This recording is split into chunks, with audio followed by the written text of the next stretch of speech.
कोई भी व्यक्ति इतना नहीं हो सकता है कि एक संपूर्ण जो है परिणामों की पूर्व परख कर ले। बावजूद अगर आप लोगों से बात करते हैं, बिहार में जाते हैं और अलग अलग वर्ग समूहों के बीच जाकर बात करते हैं तो एक लोगों की सामूहिक मानसिकता का एक अंदाज़ा लग जाता है।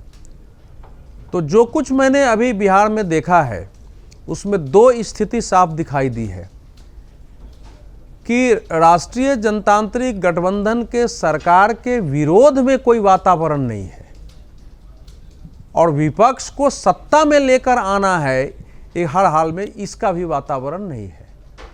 ये दो परिस्थिति बिल्कुल साफ है। एक बहुत बड़ा वर्ग है जो मानता है कि ये सरकार अच्छा काम कर रही है, अगर हमने इसको बदला तो थोड़ी दिक्कत पैदा हो सकती है।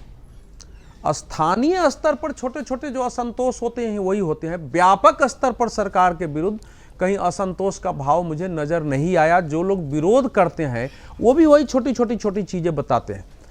और लेकिन जो एक परिस्थिति मुझे दिखाई दी है वो दिखाई दी है कि भारतीय जनता पार्टी के उम्मीदवारों को लेकर उनकी पार्टी के अंदर ऐसे 2 दर्जन करीब उम्मीदवार हैं जिनसे लोगों को कष्ट है, मतलब जो उनके कार्यकर्ता हैं उनको कष्ट है कि आपने ये उम्मीदवार हमको दे दिया है और इसका थोड़ा सा असर होगा।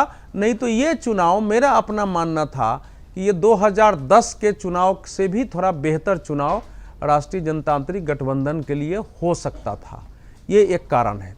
जो दूसरा एनडीए में है, इस बार जो देखा कि जनता दल यू और भारतीय जनता पार्टी के कार्यकर्ताओं में कहीं असहमति नहीं दिखी। बहुत ही मतलब ये समाजवादियों में और इसमें इतना सुंदर समन्वय है कि कहीं उम्मीदवार कोई भी हो उसको लेकर इनके बीच दिक्कत नहीं है। दिक्कत आ गई है हम और लोजपा को लेकर, क्योंकि जैसे मैं अब लोजपा का जो पूरा एरिया है वो गया और उसी के आसपास है हम का, तो मैं जब उस क्षेत्र में था तो वहाँ के बीजेपी के कार्यकर्ताओं ने कहा कि अभी अपने समधिन को टिकट देते हैं, बेटी को देते हैं, बहू को देते हैं, हम लोग इनके लिए मुफ्त में काम करें, एक आध टिकट बेच देते हैं।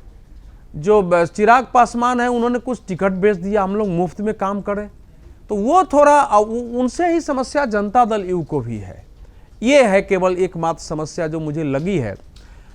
इस समय जो पहले राउंड की वोटिंग है, जो कुछ मैंने जानकारी ली है कि लास्ट आवर में लोगों ने जो भी थोड़ा बहुत मतभेद था उसको भुला करके ऐसी जगह भी, जैसे मुजफ्फरपुर सीट में मान रहा था कि भारतीय जनता पार्टी हार जाएगी, वो मेरा अपना जिला, मेरा शहर है, वहाँ से लोगों ने बताया, जो लोग कह रहे थे कि हम हार जाएंगे, उनसे बात की, उन लोगों ने कहा कि नहीं। बाद में लोगों ने बहुत अपने कहा कि नहीं ये ठीक नहीं है, इसलिए मिलकर सबने वोट कर दिया है। और आप देख रहे हैं कि हाईएस्ट वोटिंग जो है वहाँ हो गई है, क्योंकि पिछला चुनाव 6000 के आसपास से हारे थे, क्योंकि जो बनिया वोट था वहाँ के जो उम्मीदवार है वो 45-50 हज़ार वन साइडेड चला गया था।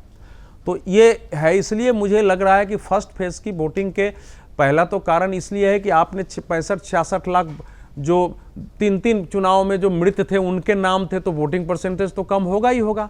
अब चूंकि जेन्युइन वोटर बचे हुए हैं और चूंकि प्राइम मिनिस्टर ने भी आग्रह किया, सबने आग्रह किया कि आप वोट डाल के छठ की छुट्टी के बाद जाइए, उसका भी असर मैंने देखा। और सबसे बड़ा जो असर है वो महिलाओं में है। महिलाएं, अभी तो उसका आंकड़ा नहीं आया है, महिलाओं के बीच में जाता था, लंबी कतार दिखी तो सारे नहीं, महिलाओं के बीच जाता था। तो एक और मैंने वहां देखा है, जो दलित महिलाएं हैं, जनजाति महिलाएं हैं, किसको वोट देंगे? मोदी को देंगे। वो बाकी महिलाओं में नीतीश कुमार का इधर भी क्रेज है, लेकिन दलित और जनजाति की जो महिलाएं हैं उनके शब्द में ही मोदी है। तो ये इस बार जो है महिलाओं का वोटिंग जैसे 2010 में क्रांति कर दिया था और सीधे आकाश पर पहुंचा दिया था। मुझे लगता है महिलाएं जिस प्रकार से निकल रही हैं और इस सरकार की वापसी चाहती हैं, वो एक परिणाम पर प्रभाव डालेगा। अगर आप ये वीडियो YouTube पर देख रहे हैं तो हमारे चैनल को सब्सक्राइब कर बेल आइकन दबाएं और Facebook पर देख रहे हैं तो हमारे पेज को लाइक करें।